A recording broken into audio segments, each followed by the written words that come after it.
सभी को नमस्ते, जय हिंद, जय भारत। मैं Neeraj Yadav, study and education में आप सब लोगों का स्वागत करता हूं। कैसे हो दोस्तों? आई होप सारे अच्छे होंगे और पढ़ाई कर रहे होंगे। दोस्तों मैथमेटिक्स पढ़ रहे, कंपाउंड इंटरेस्ट मूल्य में फिट होकर कोई क्वेश्चन आता है तो आप कर भी सकते हैं, लेकिन दोस्तों मैं इसका कहीं भी यूज़ नहीं करूँगा।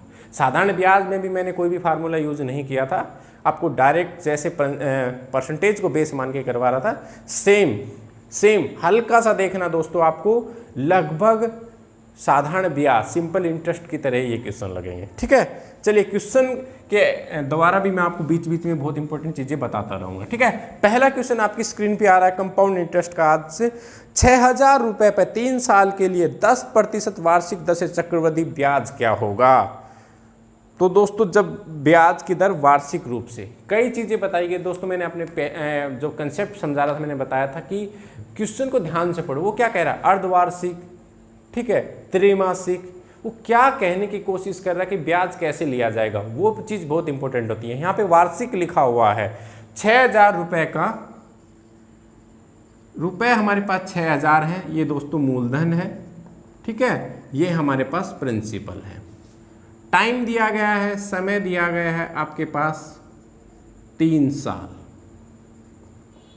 ठीक है, और आपके पास जो दर दी गई है वो दी गई है दोस्तों 10%। ठीक है, चक्रवृद्धि ब्याज निकालने की बात कर रहा, आपको क्या करना है? 6,000 रुपये यहां लिखना है, 3 साल बोला है और ईयरली है, हम 3 डंडियां लगा देंगे 3 साल के लिए। बहुत ध्यान से समझना दोस्तों। ठीक है, अब 10% वार्षिक लिखा हुआ है, मतलब इसमें कोई चेंज करना ही नहीं है। ठीक है, एक क्वेश्चन और लिया है मैंने चेंज करने वाला, कैसे करेंगे वो आपको बता दूंगा। पहले आप सिंपल समझिए कि आप चक्रवृद्धि ब्याज आखिर निकालोगे कैसे। ठीक है, सिंपल तरीके से 6,000 आपने ऊपर लिखा, 10% तो निकाल नहीं सकते, इसको इस तरह से लिख लिया करो। प्रतिशत का मीनिंग 100। ठीक है, 10 से 10, 10% का मीनिंग ही 1/10 होता है। ठीक, 1/10 यहाँ लिखो, 1/10 यहाँ लिखो, 1/10 यहाँ लिखो।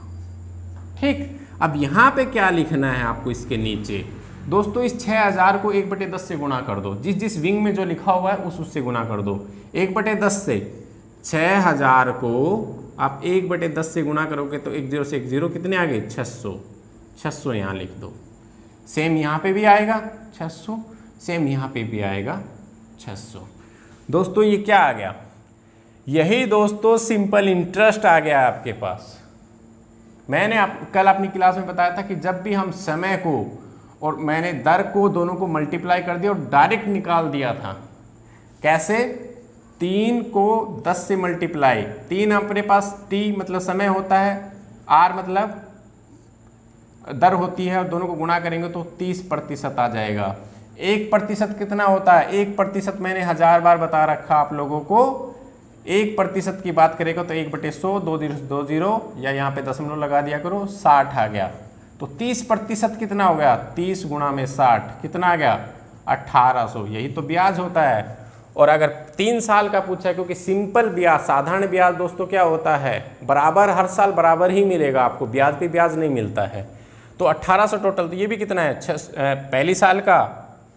पहली साल का कितना है भाई? 600। दूसरी साल का कितना है?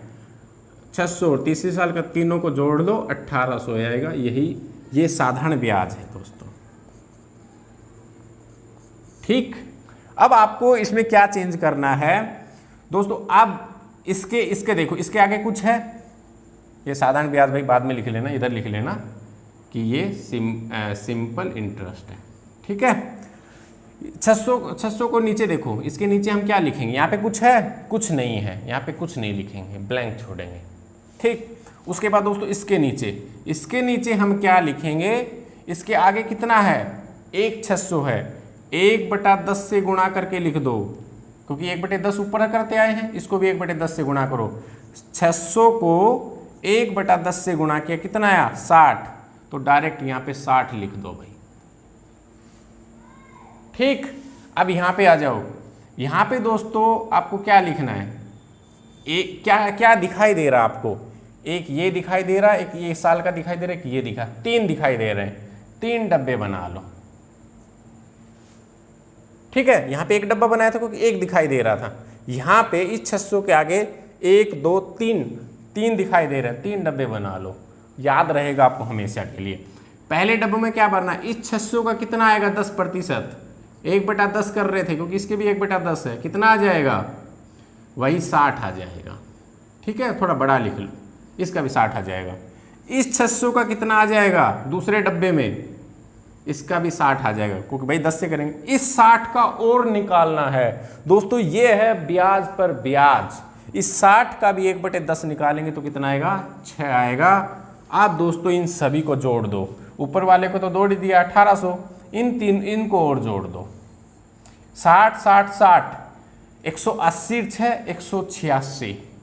तो दोस्तों 1800 ऊपर 186 नीचे, कितना हो गया 1986 रुपया ब्याज आ गया आपके पास। यही दोस्तों चक्रवृद्धि ब्याज है आपका, ऑप्शन नंबर 3। कोई फार्मूला यूज नहीं करना है, डायरेक्ट। कोई दिक्कत, कोई परेशानी, बस यही था। ठीक है, डायरेक्ट आपको पता है 6000 रुपये 3 साल के लिए, 3 डंडी खींच दी हमने, तीनों के 3-3 साल लिख दिए हैं। पहले साल का हमने पहले क्या साधारण ब्याज ही निकलता है, सबका निकाल दिया है।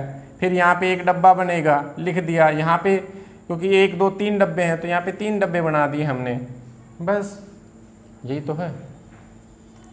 यही ऐसे ही निकालना आपको, चक्रवृद्धि ब्याज 386, ऑप्शन नंबर 3।